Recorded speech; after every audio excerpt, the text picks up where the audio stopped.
এখন আবার আসছে কলির প্রভাবটা কি? কলির প্রভাবটাই হচ্ছে কলহ। ঝগড়া যদি না হয় তাহলে কি কলি হলো? সর্বত্র ভগবানকে পাওয়া তো সহজ নয়, কঠিন, কিন্তু কলহটা আজ আমাদের মন্দিরে গেলেও কলহ হয়, ভাগবত পাঠে গেলেও কলহ হয়। না করতে পারবো না, কারণ আমার হিংসা নিন্দা বিদ্বেষে আজ আমরা একেবারে নিমজ্জিত, সমস্ত কিছু কলুষিত করছি। সনাতন ধর্মেরকে বলা হচ্ছে পরবর্তী পর্যায়ে হিন্দু। হিন্দু শব্দের অর্থ প্রাক ঐতিহাসিকরা অনেকভাবে ব্যাখ্যা করছেন, আমি সেই দিকে যাব না। আমার কাছে খুব ভালো লাগে একটা শব্দ ব্যাখ্যা, যে হিন্দু তিনটা শব্দ, হইস্কারে হি, দন্তের নয় দয়, তিনটা না অক্ষর। হইস্কারে হি হইল হিংসা, দন্তের নয় হইল নিন্দা, আর এর পরের দ হইল দলাদলি। অর্থাৎ হিংসা নিন্দা এবং দলাদলির ঊর্ধ্বে যিনি বিরাজ করেন তিনি হিন্দু নামে পরিচিত। স্বামী বিবেকানন্দ সগর্বে উচ্চারণ করেছেন, আমি হিন্দু, আমার মধ্যে হিংসা নিন্দা দলাদলি নাই। আমার মহাপ্রভু এই কলিকালে নাম সংকীর্তন করেছেন, কিন্তু তার আগে ব্যাখ্যা দিয়েছেন চৈতন্য ভাগবতে গিয়ে দেখেন, সঙ্গ শক্তি কলিযুগে, কলিযুগে সঙ্গ ছাড়া, কারণ 4 ভাগের 3 ভাগ হচ্ছে অধর্ম, 100 জনের মধ্যে 75 জন হচ্ছে অধার্মিক, আর 25 জন হচ্ছে ধার্মিক। সুতরাং সমাজে, পরিবারে, রাষ্ট্রে, বিশ্বে যদি ন্যায় শান্তি প্রতিষ্ঠা করতে হয় তবে সবাই আমরা একত্রিত হব। কিন্তু আমরা কি করলাম? এখন বর্তমান সমাজে আমরা দেখি হিংসা নিন্দা এবং দলাদলির মাঝে নিমজ্জিত। কি পরিবার, কি সমাজ, কি কীর্তন, কি মন্দির, কি গীতাপাঠ, কি ভাগবত পাঠ, সর্বত্রই যেন আমি বড়, আমার মত বড়, আর পৃথিবীতে কেউ জানে না, আমি সব জানি। এই যে আমার ভ্রান্ত ধারণাগুলো, এগুলো কলির প্রভাব। কারণ আমি যদি সনাতন হয়ে থাকি, আমি যদি হিন্দু হয়ে থাকি, তাহলে কাউকে আমি কটাক্ষ করতে পারি না, কারো মনে আঘাত দিতে পারি না, কারো নিন্দা করতে পারি না, কোনো দলাদলি করতে পারি না। কিন্তু আমরা এটা করছি, কেন করছি? কলির প্রভাব। সেই জন্য বলছেন কলিকালে তামসিক, রাজসিক এবং সাত্ত্বিক সব কিছু 3টা ভাগে বিভক্ত। তাই সাত্ত্বিকভাবে যদি যেতে হয়, স্বয়ং শ্রীবিষ্ণু বলছেন যে তাহলে আমরা কি ধরতে হবে? ভাগবতের আশ্রিত হতে হবে। যারা আপনারা মতো ভক্ত ভাগবতের আশ্রিত, তাদের মধ্যে কোনো অহংকার নাই, মাটির মধ্যে বসে আছেন, নিরহংকারী হতে হবে। সমাজকে যেভাবেই হোক আগে আমার নিজে পরিবর্তন করতে হবে। কেউ হিংসা করো, আমি করব না, এই মনোভাব নিয়ে যারা ভাগবত প্রেমী, যারা তার মধ্যে কোনো হিংসা নাই, বিদ্বেষ নাই। তাই বলছেন যারা ভাগবতের আশ্রিত তারা কোনো কলির প্রভাবে প্রভাবান্বিত হন না। তাই সংসার জীবে আমরা আছি সবাই। এই সংসার সম্পর্কে শ্রীমদ্ ভাগবতে 7ম স্কন্ধের 14দশ অধ্যায়ে স্বয়ং যুধিষ্ঠির, যিনি ধর্মপুত্র ছিলেন, আপনারা জানেন, তিনি সশরীরে তিনি স্বর্গে গমন করেছিলেন, আপনারা জানেন। এই যুধিষ্ঠির মহারাজও কিন্তু কুরুক্ষেত্র যুদ্ধে যুদ্ধ করেছেন, করেন নাই?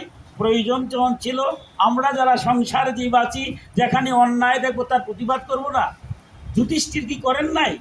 সেই যুধিষ্ঠির সমস্ত কর্ম ধর্ম করে তিনি আবার শরীরে হেঁটে একমাত্র ব্যক্তি, সেই যুধিষ্ঠির স্বর্গে গিয়েছিলেন। তিনি কি সংসারী ছিলেন না?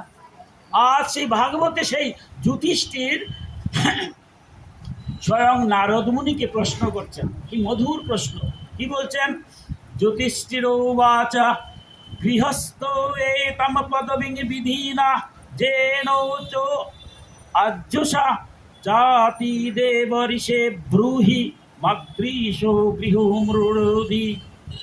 যুধিষ্ঠির নারদকে উদ্দেশ্য করে বলছেন, হে দেবর্ষি নারদ, আমার মতো গৃহবুদ্ধি সম্পন্ন ব্যক্তি বিশেষ পরিশ্রম ব্যতীতই কিভাবে বিশেষ অবস্থা, অর্থাৎ সংসারে ধর্ম, অর্থ, কাম এবং মুখ্য লাভ প্রাপ্ত হতে পারে? আপনি কৃপা করে আমাকে উপদেশ দান করুন। যে আমরা সংসারী জীবের জন্য একটা আইন আছে, সনাতন ধর্মে কতগুলো আইন আছে। সন্ন্যাসীর জন্য একটা আইন, আমরা গারস্থের জন্য একটা আইন। গারস্থ আশ্রম হচ্ছে ধর্ম, প্রথমেই বলছে ধর্ম, তারপরে অর্থ, কাম, তারপরে মুক্ত। যে সংসার জীবে যারা আমরা গৃহবন্দী আছি, গৃহবন্দী কেন বলছেন যুধিষ্ঠির?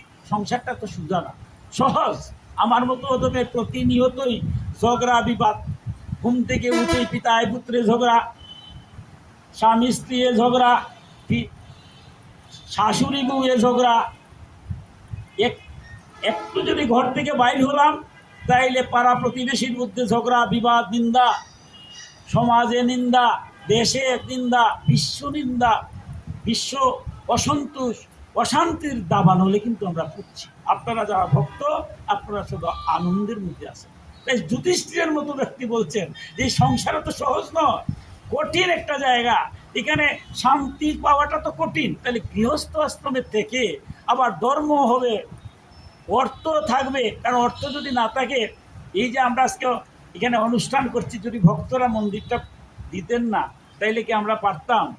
আজকে যিনি আয়োজন করেছেন উনি যদি একটু প্রসাদের ব্যবস্থা করতেন না তাইলে তো প্রসাদও পেতাম না, কারণ ভগবান তো বলছেন আমাকে কেউ দিলেই আমি সন্তুষ্ট হই, তবে আমি খাই ভক্তের মুখে খাই। তাহলে দিতে গেলে তোমার অর্থের প্রয়োজন, তাই গারস্থ আশ্রমে অর্থের প্রয়োজন। সৎভাবে অর্থ উপার্জন করব, জগৎ কল্যাণে সৎভাবে ব্যয় করব।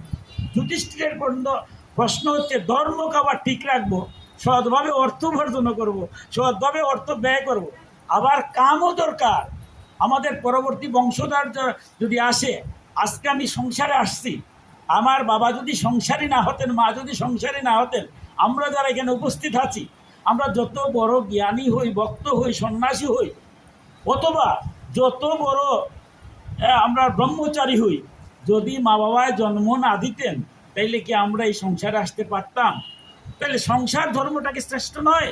আমার পরবর্তী জন্য কি আমি সংসার ধর্ম করে যাব না? সেই সৎভাবে ধর্মপথে থেকে পরবর্তী প্রজন্ম রাখার জন্য তোমার কামেরও প্রয়োজন। যে এইগুলা ধর্মর মধ্যে থেকে কামও থাকবে, আবার শেষে মুখ্য লাভ হয়। এটা কীরকম সম্ভব?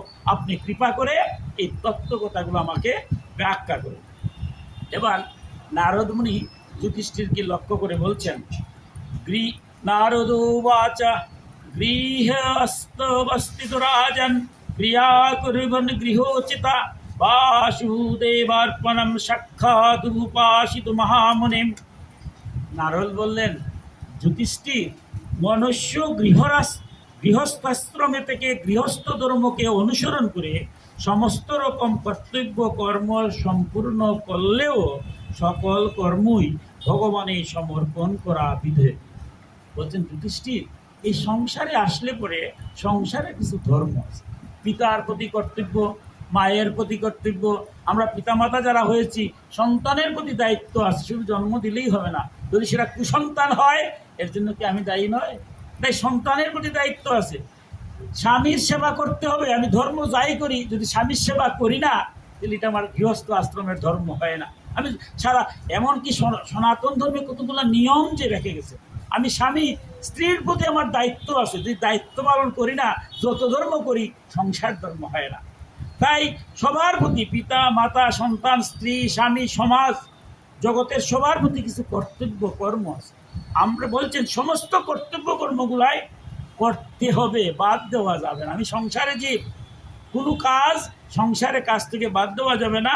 তবে কি বলছেন, সমস্ত কর্ম সম্পাদন করলেও সমস্ত কিছু ভগবানের কাছে সমর্পণ করবে। যে আমি যা করছি, আমার মা বাবার সেবা করছি, তার মধ্য দিয়েই ভগবানের সেবা হয়। আমি সন্তানকে লালন পালন করে মানুষ করার চেষ্টা করছি, এটাও ভগবানের। সন্তানের মধ্যে কি ভগবান নাই?